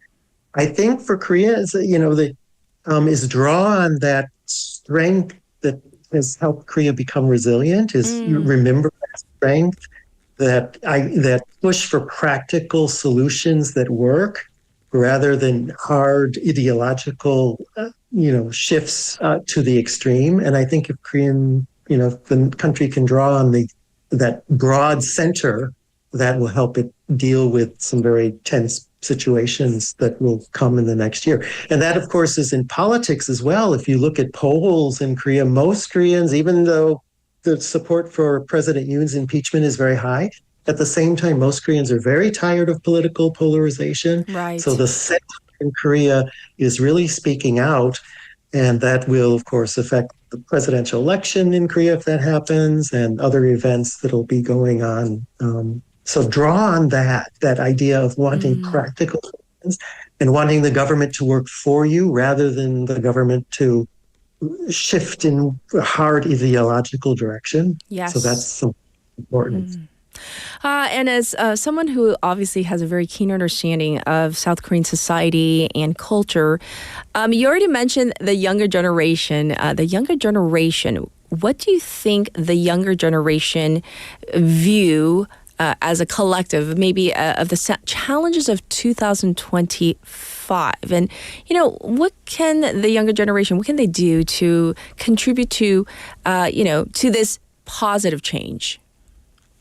Yeah, it's a great question. The younger generation in Korea is really interesting. And there are two younger generations. There's, let's say, under 40 people, 40 and under, and that generation grew up in a democratic society. They grew up in a prosperous society. So for them, democracy and prosperity are kind of given. And above 40 remembers the struggle for democracy and, a poor life when they were younger. Yes. So there's a big generation gap between, people over 40 and under 40. And then even under 40, there's the even younger group, say, the 20s, people in that age group. And it was very interesting in the recent pro-democracy demonstrations in Korea, how many young people turned out. And I think that event, this political shock in Korea, was something that a lot of young people hadn't expected and were shocked to see. But they decided that they needed to raise their voice too, rather than the older generation, who is much more traumatized and sensitive about that. Yes. So the younger people really have started to participate in national life more. And yet at the same time, and this is across the, wealthy industrial world, younger people are worried about establishing careers, the cost of housing, all of those practical economic problems. So I think they're starting to take an interest in social issues and that kind of thing, but they also are very worried about their financial and career future. Right. They're not in conflict, but they are weighing on young people in different ways. I'm sure it is a delicate balancing act, right? Being more involved civically as a citizen of this country, but also, as you say, their personal challenges as well. So in 2025, how can, as a nation, South Korea balance innovation also with this rich history that exists here in Korea without kind of losing sight of the lessons as we face these uncertainties and challenges for the year? What do you think? Yeah, it's a great question. I think one other interesting thing about Korea that, I've always noticed is Korean institutions or people or, whatever are very quick to try new things. Sometimes is conservative country or things like that, but I don't agree with that. Koreans are very quick at trying new things. So there's a bit of a thinking out of the box. Let's try something new. If something isn't working or there's no solution that's easy to see in front of you, let's give something new a try, take a new approach. So I think thinking out of the box and trying new things is something that is important to remember as, say, for example, if the U.S. and China if that conflict becomes quite tense, then there may be a need for Korea to think out of the box and find a creative solution that may cross your fingers, makes both sides happy, or maybe reduces the impact of that conflict on Korea and the economy. So thinking out of the box, trying new things is something that Koreans have done, but it might be something that is needed in this coming year with all kinds of instability and things, unpredictable events that might happen. Right, but I do agree with you on that front that many people see sometimes Korea as being very conservative. Yes, there are certain traditional values that are still present, but, like really trying new things and policies, very quick. I agree. Well, finally, as we take our first steps into the year 2025, I can't even get used to saying the year 2025, not yet. Any last words that you want to leave to our listeners as we look ahead to the new year? Well, this isn't a profound thought at all, but the 2020s are now, we're going to the last half of the 2020s. And the 21st century, of course, is 25 years have gone by. So most of the babies born this year will probably live to see the 22nd century. And that sounds very strange to say, the 22nd century. I was born in the 20th century. So 21st century, I'm kind of used to by now. But, yes, the 22nd century, it seems like some sort of science fiction. Yes. But most of the babies born in this year, given that Korea has a high life expectancy, most of the babies will live to see the 22nd century. Wow. So, yeah. And so what's important with that is we're a quarter finished with the 21st century. So focusing on the future, focusing on what kind of, what are we going to do with the rest of the 21st century? And that is something really interesting to think about. And most of the leaders, I'm 63 years old, a lot of people are older, and so I'm not going to see the 22nd century, but a lot of Koreans we need to start focusing on what are we going to do with the rest of the 21st century, and what kind of world or country do we want to leave people in the 22nd century. Well, I think that perspective is so, just to think about the fact that we're a quarter into this century, that outlook. Maybe we've been kind of in this bubble of December for so long that we need to maybe take a step back, like you said, and kind of take a broader perspective. That would be great as well. Well, thank you so much for coming on air with us and sharing your thoughts and opinions. And we wish you the very best in 2025. Thank you. Thank you very much. Once again, everybody, this was our special interview with Robert Fouser. And what he said at the end, yeah, most of us, we won't see the 22nd century is something that's going to really stay with me, at least personally today.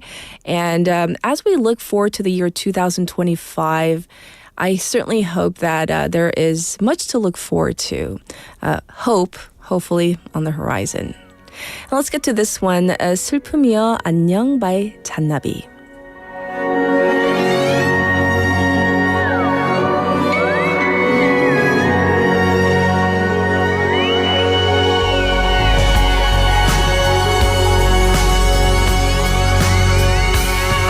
이젠 다 잊어버린 걸 아니 다 잃어버렸나 답을 쫓아왔는데 질문을 두고 온 거야 돌아서던 길목이었어 집에 돌아가 누우면 나는 어떤 표정 질까 슬픔은 손 흔들며 오는 건지 가는 건지 저기쯤에 서 있을 텐데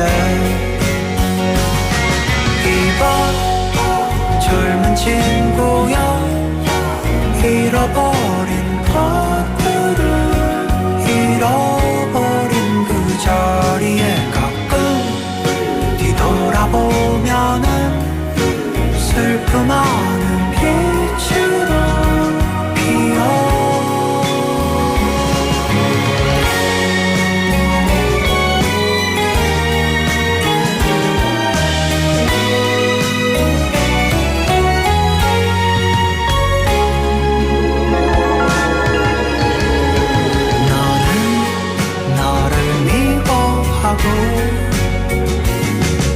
그럼 내가 더 좋아지고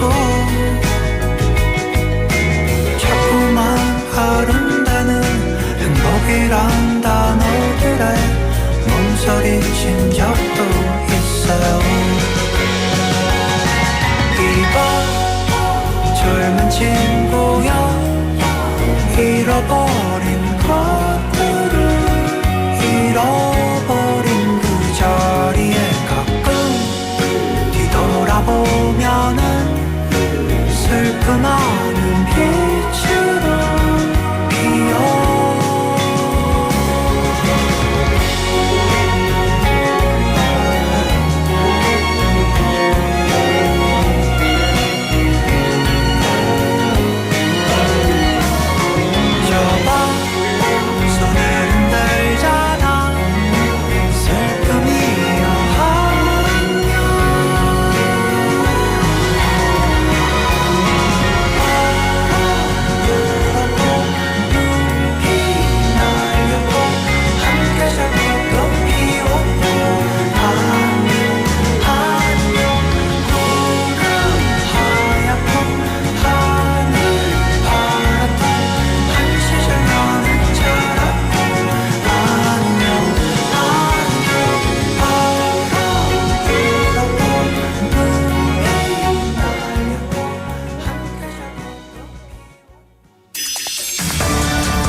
Get your local up-to-date news from Korea and abroad right here on Morning Wave in Busan with Catherine.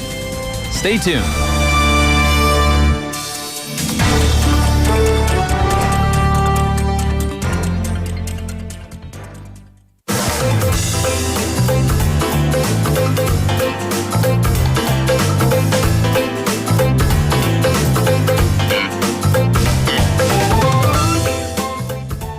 It's time to check in with Stephanie for City Insights. Let's say hi to her. Happy New Year. Happy New Year. 2025. I know, it's like... It's weird saying that. I'm saying it, but it's not like resonating with I'm me. still thinking 2022.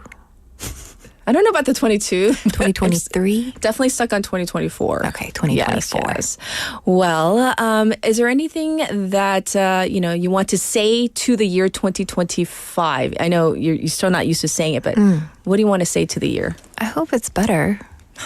Just well said. Not just personally, but as a collectively nation and worldwide. Yeah, I hope it's better. All right.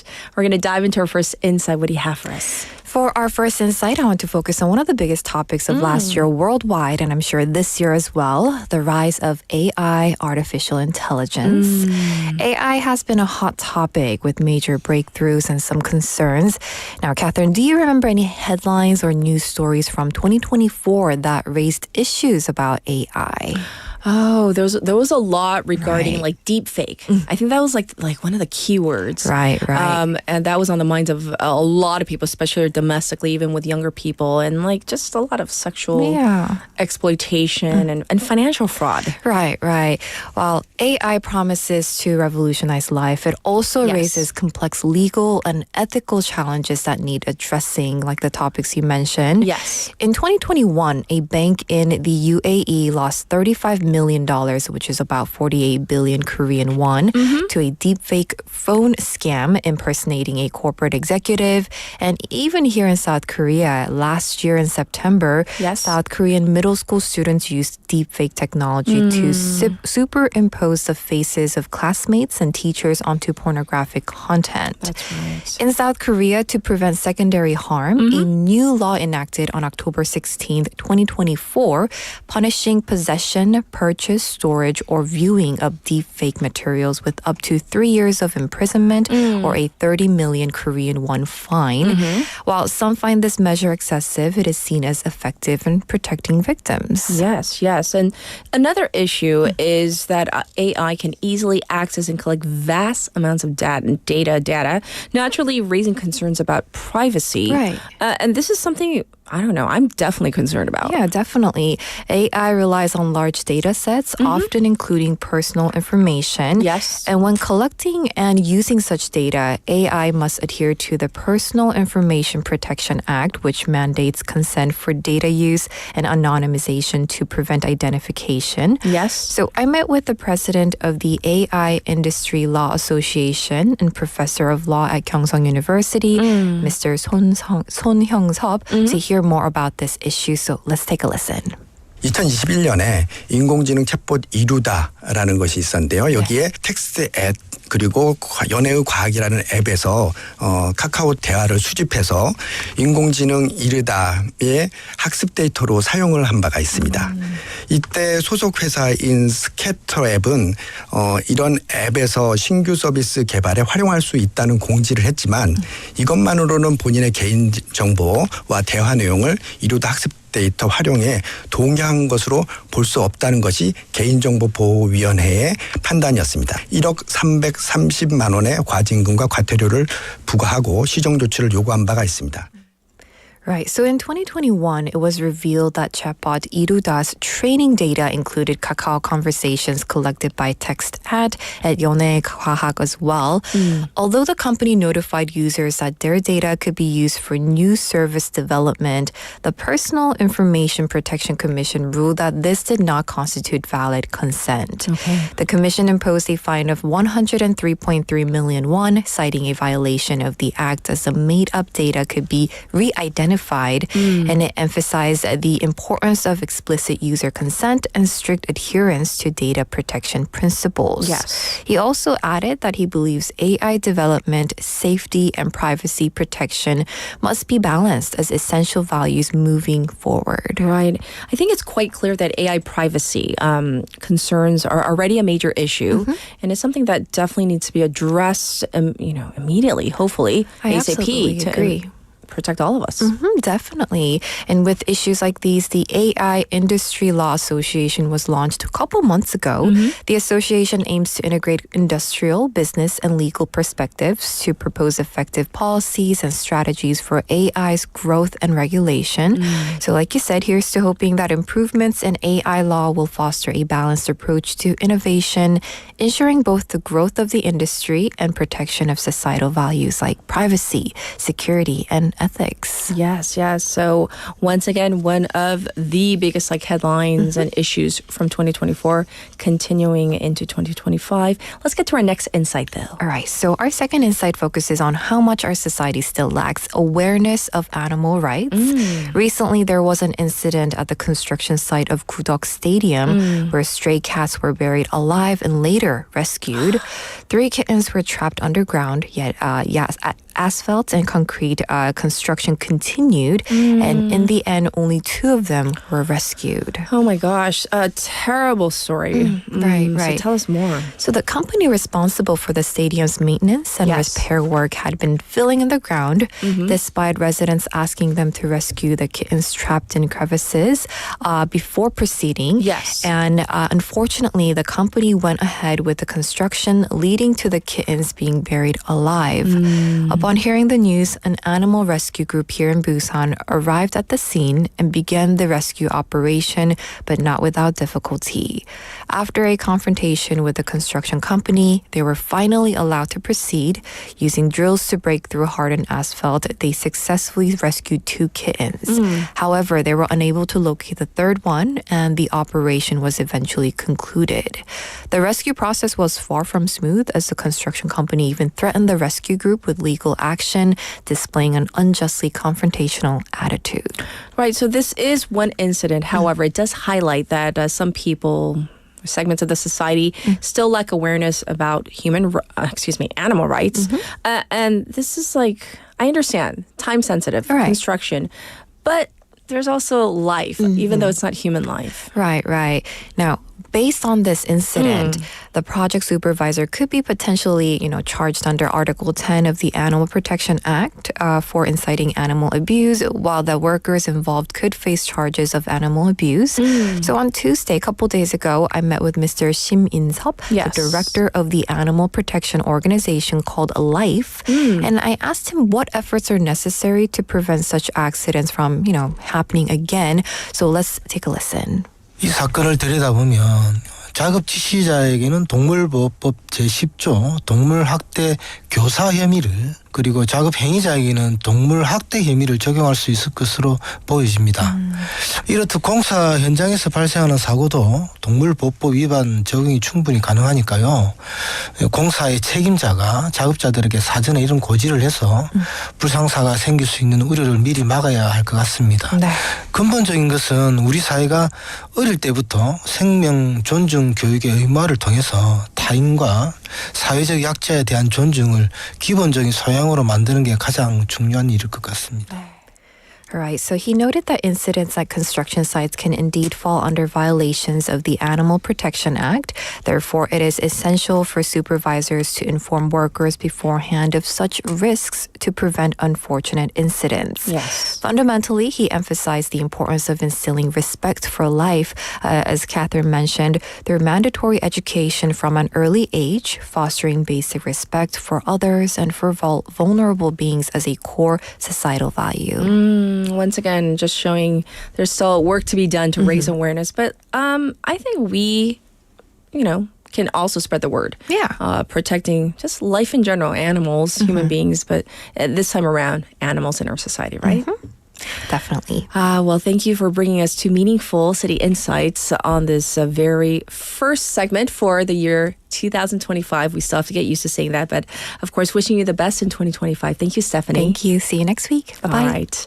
Well, it's time to wrap up our program today, and we talked about resolutions too. And I'm going back to what Tommy said earlier. He might have been saying in jest, but I think I like that 작심 3일, breaking it down to little segments of days and doing it 122 times. If it takes that, let's try that, or getting more detailed with our resolutions as well. Wishing you nothing but the best. And of course, join us again tomorrow. Here is 중력 by Fly to the Sky as our final song. Have a good one, everybody. Be safe. Bye.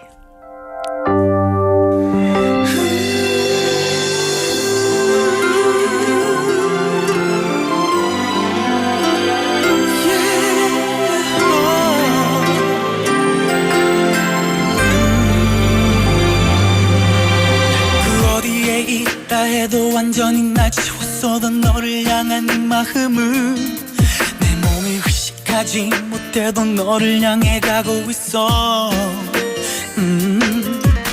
그 아무리 멀어지려 애를 써도 널 다시 꿈속으로 보낼 때면 그토록 따스했던 네 모습 내 안에 그대로 남아서 날 바라본 그 눈빛과 나를 향해 웃어줬던 그 순간을 잊지 못해 이렇게 너의 주위를 마치 별들처럼 돌고 있어 즐겁게 널 그리워해 그 누구도 나에게 다가올 수 없을 만큼 나에게 너는 피할 수 없는 중력과 같은 존재인 걸 난 눈 감아서 나의 하늘이 되고 그 하늘 속에 갇혀버린 나는 그 모든 사랑이 이 자리에 남아 너를 향해 멈춰져 버린 걸 조금만 더 멀어지길 나에게서 지워지길 그 모든 게 잊혀지길 어느새 너를 그리워하는 나에게 창문을 걸어 널 향하는 이 마음은 언제까지 너에게 비껴갈 것 같지 않아 언젠가 마음 먹었던 나의 너를 향한 그 다짐처럼 눈을 감아서 나의 하늘이 되고